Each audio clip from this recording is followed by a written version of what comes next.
جی P fund کے interest سے عمرہ کرنا، کیا جی پی فنڈ کے انٹرسٹ سے عمرہ کیا جا سکتا ہے؟ ابو احتشام ڈیرہ غازی خان۔ جی پی فنڈ کا جو انٹرسٹ ہے نا، وہ انٹرسٹ نہیں ہے، لوگ اس میں بڑے انٹرسٹ ہوتے ہیں کہ اس سے ہمیں بڑا فائدہ ہوگا اور اس کو انٹرسٹ سمجھ کے چھوڑ دیتے ہیں۔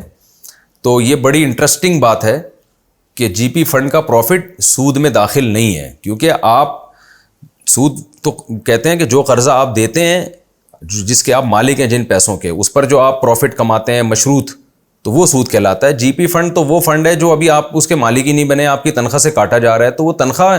حقیقت اس کی یہ ہے کہ وہ تنخواہ لیٹ کر کے دی جا رہی ہے آپ کو، تو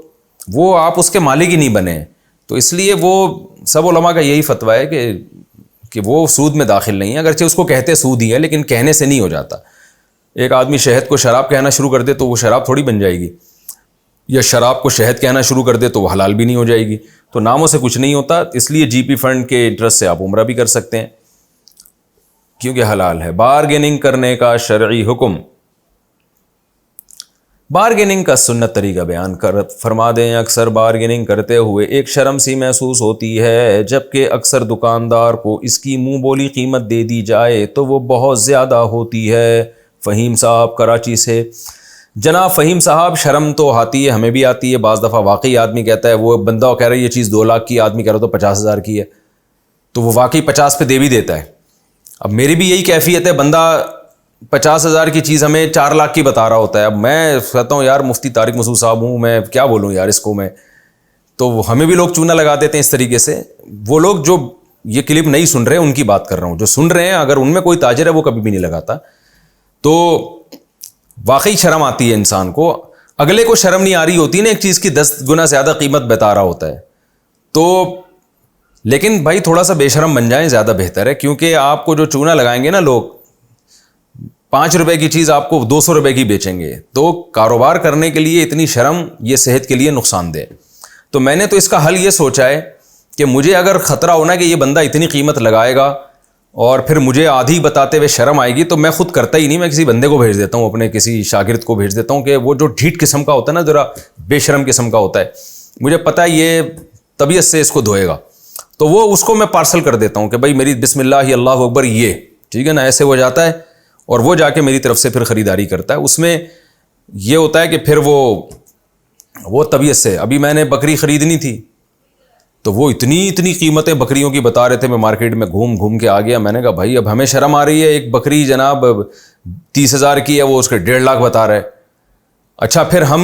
وہ یہ بھی کہہ رہا ہوتا ہے مفتی صاحب آپ کے لیے،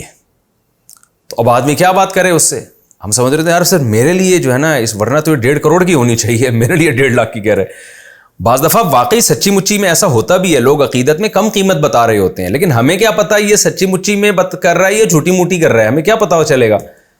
اصولی طور پر تو شریعت میں حکم یہ ہے کہ لوگوں سے اچھا گمان رکھو، لیکن یہ اس وقت ہے جب معاملات نہ کر رہے ہو، اگر معاملات کر رہے ہو تو پھر اچھا گمان رکھنے کا حکم نہیں ہے، کہ ایسا نہ ہو آپ کو کوئی ٹوپی کرا دے۔ تو ایسی صورت میں پھر ہم کیا کرتے ہیں، ہم نے کوئی ڈھیٹ قسم کے اپنے ساتھ بندے رکھے ہوئے ہیں، وہ جاتے ہیں اور وہ پھر میں کہتا ہوں تو جا کے اس سے بارگیننگ کر، ہم ذرا ادھر چاہ رہے ہیں چائے پینے کے لیے، پھر وہ اس کو صحیح طرح سے، اور میں نے دیکھا ہے 2-2 لاکھ کی چیزیں ہمارا شاگرد جو ہے وہ 40,000 میں اٹھا کے لے آتا ہے، ٹھیک ہے نا۔ اسی طرح جب میں کوئی چیز بیچنے کے لیے جاتا ہوں تو بھی یہی مسئلہ ہوتا ہے، تو یا تو آپ اپنی شرم ختم کر دیں یا کسی بے شرم کو اپنے ساتھ رکھیں، یا بے شرم سے میری وہ والا بے شرم مراد نہیں جو بدتمیز بے شرم ہوتے ہیں، یعنی جس کو میں مذاق سے بے شرم کہہ رہا ہوں، ورنہ وہ بے شرم نہیں ہوتے۔ وہ ہمارے بھائی تھے، ایک دفعہ ان کو مسجد کے مؤذن صاحب نے کہا کہ میں کام سے جا رہا ہوں، اذان تم دے دینا، میرے بڑے بھائی کا واقعہ یہ، تو وہ کہتے ہیں مجھے بڑی شرم آ رہی تھی اذان دیتے ہوئے، میں نے کبھی دی نہیں، تو کہتے ہیں انہوں نے بار بار اصرار کیا بھائی اذان دے دو، میں نے کہا کہ بھائی مجھے تو شرم آ رہی ہے، انہوں نے کہا جاؤ پھر گلی سے کسی بے شرم کو لے کر آؤ، ٹھیک ہے نا۔ تو مطلب یہ نہیں ہوتا کہ اذان دینے والا بے شرم ہے، مطلب ایک مزاح تھا، تو میں بھی یہ مزاح کے لیے اس سے کہہ رہا ہوں، آج کل مزاح کرنے کے بتانا پڑتا ہے کہ میں مذاق کر رہا ہوں، ورنہ وہ ایک تماشا بن جاتا ہے۔ تو خیر آپ بارگیننگ کریں بھائی، تمیز سے کریں، اگر وہ 2 لاکھ کی کہنے میں اس کو شرم نہیں آ رہی تو آپ کو 10,000 کے کہنے میں بھی شرم نہیں آنی چاہیے۔ خواتین سے دیکھیں نا، سیکھیں خواتین کیسے بارگیننگ کرتی ہیں، کپڑے کی مارکیٹ میں جائیں گی پورا تھان کھلوا دیں گی اس سے۔ اچھا ہمیں تو اس پہ بھی شرم آتی ہے، کبھی ہم کپڑا خریدنے جاتے تھے نا، تو اب تو ذرا موومنٹ کم کر دی ہے، ورنہ تو ایسا ہوتا تھا کہ وہ جو دکان کا مالک ہے پورے کے پورے تھان کھول کے پھینک دیتا ہے وہ. اب آدمی کو شرم آ رہی ہوتی ہے یار میں کیسے اٹھ کے جاؤں, یہ بولے گا تیرا باپ بند کرے گا اس کو یہاں بیٹھ کے جو ہم نے پوری دکان کھول دی ہے کپڑے کی. اب ہمیں شرم آ رہی ہوتی تھی, اور یہ دکاندار سیاست کر رہا ہوتا ہے, وہ سارے کپڑے اس لیے کھول کے ڈالتا ہے کہ اس کو پتا ہے کہ اگر یہ شرمیلا کسٹمر ہوگا اس کو شرم آئے گی کہ یار پوری دکان ادھیڑ دی میں نے اور اب میں کچھ بھی نہیں خرید رہا. تو وہ ایک پرینک دیکھا تھا میں نے بڑا دلچسپ, وہ بھی مجھے یاد آ رہا ہے آپ کے اس مناسبت سے. وہ ایک آدمی نے آرڈر کیا کہ پکوان سینٹر والے کو نا کہ میرا بیٹا پنجاب سے آیا ہوا ہے اور میں یہ بڑا خوش ہے, وہ دعوت کرنا چاہ رہے ہیں, یہ وہ خوش ہو گیا کہ 100 دے گئے تو کہیں نہیں گئی. تو آدھا گھنٹہ اس کا خون نچوڑنے کے بعد نا کہ کیا ہے زردے میں کیا ہے اور بڑا گوشت ہے چھوٹے گوشت کی کیا, ساری قیمتیں معلوم کرنے کے بعد کہتے ہیں 1 پلیٹ بریانی میرے گھر بھجوا دے. وہ آگے سے گالیاں دینا شروع کرتا ہے. تو دکاندار کیا کرتا ہے, وہ سیاست کرتا ہے, وہ سارے تھان کھول کے آپ کے سامنے رکھ دے گا اس لیے کہ کسٹمر کو اب اٹھتے ہوئے شرم آئے کہ یار میں نے سارے تھان کھلوا لیے, اب